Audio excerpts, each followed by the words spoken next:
The cocaine at the White House? The reports now, Charlie, you'll love this. Politico reports as follows. One official familiar with the investigation cautioned, the source of the drug is unlikely to be determined. They're unlikely to find the source, given that it was discovered in what was allegedly a highly trafficked area of the West Wing. Was it? Is it? I've got questions. It's you. If somebody had left an explosive device, God forbid, in the place where that cocaine was found, you don't think they'd have this thing solved in about 8 hours with videotape and White House logs? Absolutely, they would. But now suddenly, we're really not confident they can get to the bottom of it. First of all, I'm curious just how this originally leaked. I think somebody just has so much resentment for the Biden family and the Secret Service that somebody just leaked this. The second is who actually is using cocaine actively in the West Wing. That's a serious question. It could be Hunter Biden, or even more troubling, are there White House staffers that are regularly using prohibited substances to try to just get through the workday in the White House? And so it goes to a broader and deeper question. I remember being in the West Wing visiting Donald Trump, President Trump, when there was story after story, Megyn, that he was drinking too many Diet Cokes, that he is in great health danger, or it's bad for the democracy, it's a threat to democracy. And by the way, it is 100% true. The guy loves Diet Coke. And even though aspartame is really bad for you and all this, he seems like he has more energy and vitality than I've ever seen. It's just the laws of gravity don't always apply to Trump. So that is true. And yet now an actual prohibited, federally regulated substance, illegal substance, is found in the West Wing, and people just kind of say, well, we don't know. We're going to get to the bottom of it. It shouldn't surprise you, because this is the way this current regime works. Again, I am just shocked that we're even getting this information. Somebody either leaked it or reported it, or maybe it's even worse than that they're telling us. And so I don't want to read too much into it. Secret Service found it. Secret Service found it, and Secret Service may have told somebody. Who knows? I mean, Dan Bongino, former Secret Service man, as you know, he tweeted out the following, Charlie. There's absolutely zero chance anyone other than a family member brought that cocaine inside the White House complex. No chance that it would make it past the MAG security checkpoints. Family bypasses those. It's pretty interesting, and that makes more sense to me than, we'll just never know because the West Wing is just so heavily trafficked by randos. Yeah, it's impossible for us to figure out who it was.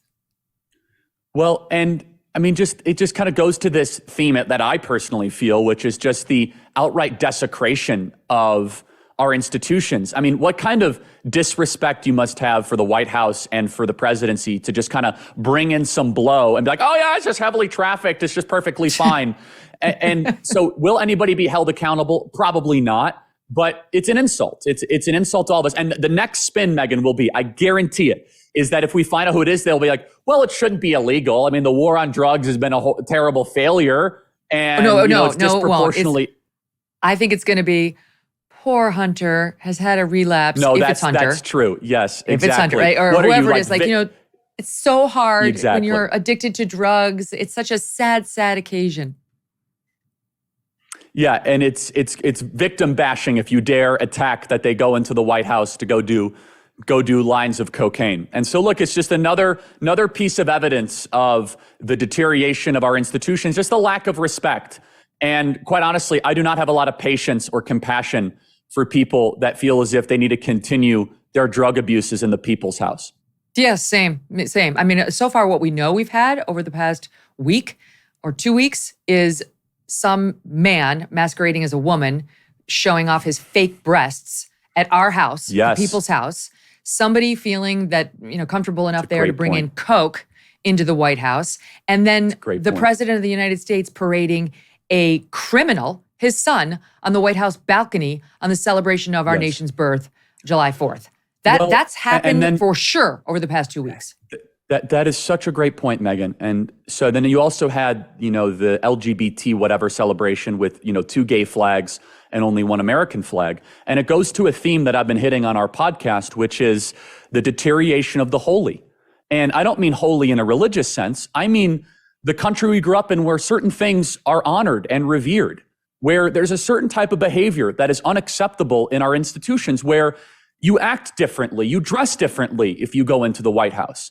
Where I remember the first time I went to the White House, Megyn, I was at a lack for words. I said, here I am, a kid from Chicago who didn't go to college, and I get to go into the White House where the biggest decisions ever been made. You feel a weight and a heaviness.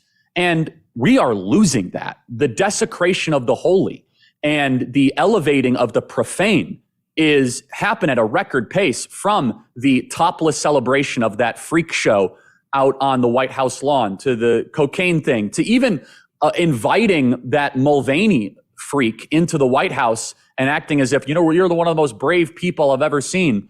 This pattern is not insignificant, which is the institutions, the traditions, the behaviors, the language that once tied us together, where we said, we don't do that here. We don't elevate a different flag other than the American flag at the White House. We don't speak in a certain way. We don't take off our clothes on the White House lawn.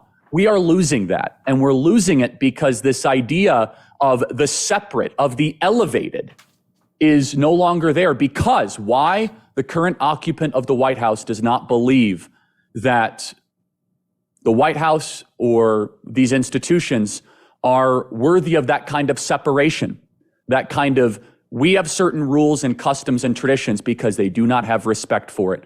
And it's the further deterioration of what we would consider to be the sacred in our country. In a startling description, the UN food chief warned the world with these words, knocking on famine's door. He called what we're facing a perfect storm of a perfect storm. And he's not alone. A Barron's report says a food shortage could be coming even in the U.S. Farmers see it too. John Boyd Jr., a fourth-generation farmer, recently said, we're going to see empty food shelves in the coming months. That's why getting survival food may be more important than ever. Create your own stockpile of the best-selling 4 Patriots survival food kits. It's not just any ordinary food. We're talking good for 25 years, super survival food.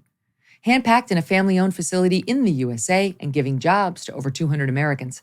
They have different delicious breakfasts, lunches, and dinners. You can make these meals in less than 20 minutes. Add a little boiling water, simmer, serve. And right now, for the next few days, viewers are going to get 10% off their first order at 4patriots.com. That's the numeral 4, patriots.com, just by using the code MK. Go to 4patriots.com, use the code MK to start your stockpile today. Hey, thanks so much for watching. If you like what you just saw, hit the subscribe button for more clips and full episodes.